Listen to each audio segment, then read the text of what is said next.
Соичиро Хонда е роден в Япония през 1906 година. Още като малко момче, Хонда е очарован от машините. Той прекарва часове, разглобявайки и изглобявайки различни механизми. Той обича да чувърка и да разглобява разни неща, за да види как работят. Това му дава дълбоко разбиране за механиката. Един ден, Хонда вижда първата си кола. Това е момент, който променя живота му завинаги. Това е Ford Model T. Той е пленен от сложността и красотата на автомобила. Хонда знае още тогава, че иска да прави коли. Той започва да мечтае за бъдеще, в което ще създава свои собствени автомобили. Бащата на Хонда има магазин за ремонт на велосипеди. Това е мястото, където Хонда започва своето обучение. Хонда прекарва часове в магазина, наблюдавайки и учейки се. Той попива всяка информация и умения, които може да научи. Скоро самият той става умел механик. Неговите умения и знания се развиват бързо. На 15 годишна възраст Хонда напуска дома си, за да работи като чирак в автосервис. Това е голяма стъпка за младия Хонда.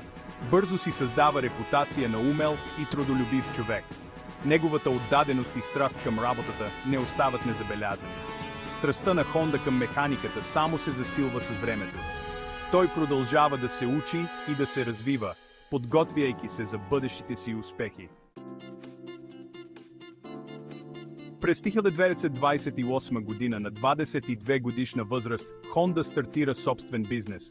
Той отваря малка работилница в Хамамацу, Япония. Започва с ремонт на велосипеди и мотоциклети. Хонда е надарен механик, но е иноватор. Той винаги търси начини да усъвършенства машините, върху които работи.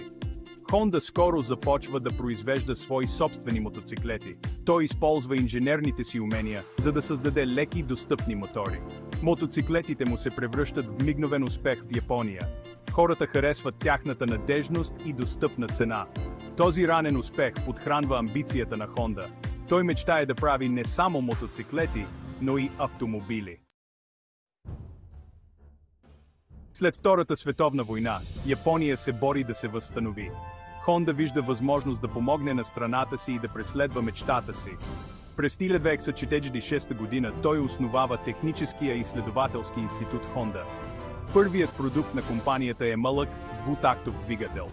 Той е предназначен за задвижване на велосипеди. Двигателят е наречен A-Type. Той се превръща в мигновен успех. Той е евтин, надежден и лесен за употреба. Двигателят A-Type помага за мобилността на следвоенна Япония. Той дава на хората достъпен транспорт.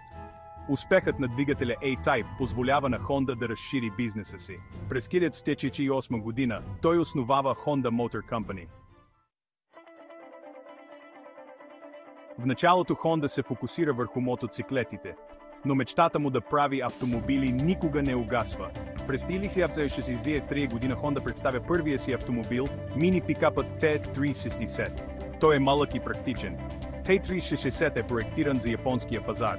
По-късно същата година Honda пуска първия си лек автомобил, спортния автомобил S500. S500 е малък и спортен. Той демонстрира инженерните умения на Honda. Тези ранни автомобили са успешни в Япония. Те помагат на Honda да се утвърди като сериозен производител на автомобили. Раздел 5. Феноменът Супер Къп. Завладяване на света с мотоциклет. През 1958 година Honda пуска на пазара мотоциклета Супер Къп. Това е момент, който ще промени историята на мотоциклетите завинаги. Това е прост, лек и достъпен мотор. Той е създаден с мисъл за обикновения човек, който търси надежно и икономично превозно средство. Супер Къп е проектиран за всички. Независимо от възрастта или опита, всеки може да се наслади на удоволствието от карането на този мотор. Лесен е за управление, дори за начинаещи. Със своята интуитивна конструкция, той прави ученето на каране лесно и забавно. Супер Къп се превръща в световна сензация. Той бързо печели сърцата на хората по целия свят. Той се превръща в най-продаваното моторно превозно средство на всички времена. Неговата популярност не спира да расте. Над 100 милиона Супер Къп са продадени по целия свят. Това е постижение, което малко други превозни средства могат да се похвалят. Супер Къп помага на Honda да се превърне в познато име. Той е символ на надежност и иновация. Той също така затвърждава репутацията на Honda за производство на надеждни и достъпни превозни средства. Хората знаят, че могат да разчитат на Honda. Успехът на Super Cup дава на Honda ресурсите да се разширява още повече. Това е началото на една велика история на успеха.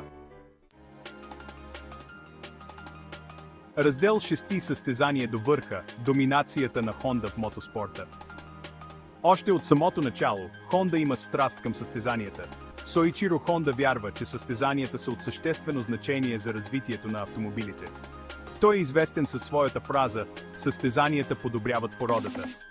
През 60-те години на миналия век, Honda навлиза в света на Формула 1.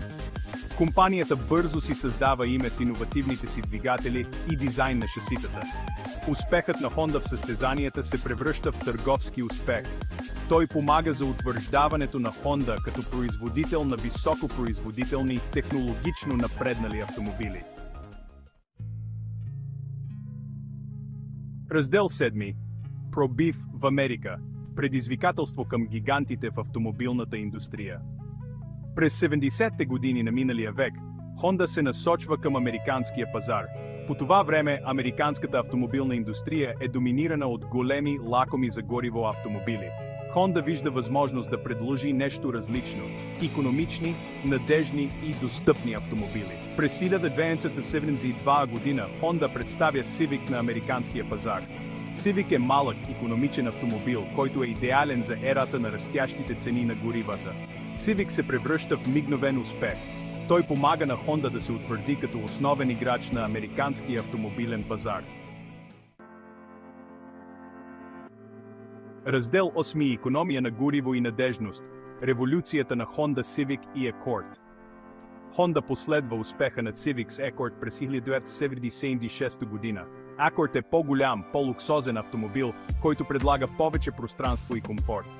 Подобно на Civic, Accord е хвален за своята икономия на гориво, надежност и достъпна цена.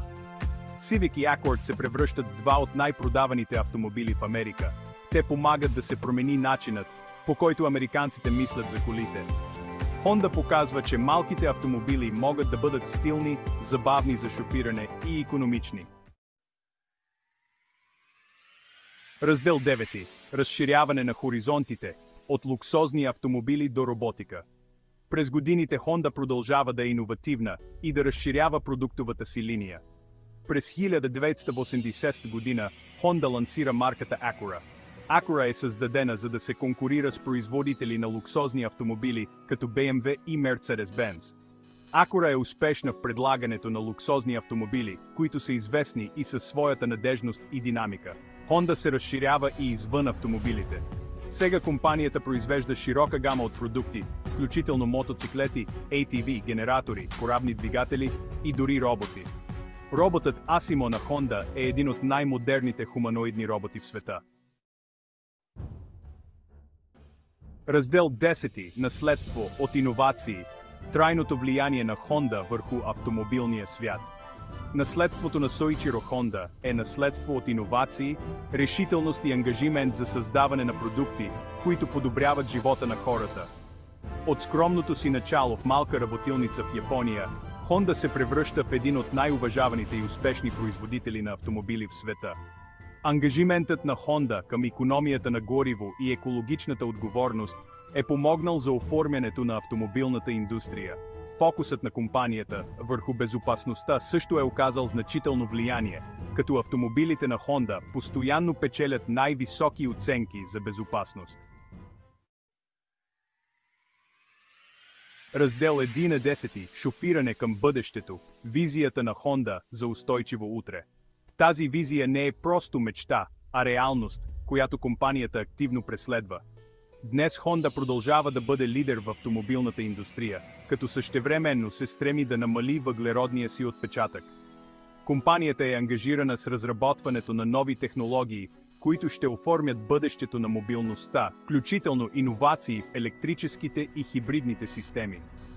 Honda инвестира сериозно в хибридни и електрически автомобили, както и в технологии за автономно шофиране, които ще направят пътищата по-безопасни и по-ефективни. Визията на Honda за бъдещето е визия за синьо небе за нашите деца. Тази инициатива е насочена към създаването на по-чиста и по-зелена планета.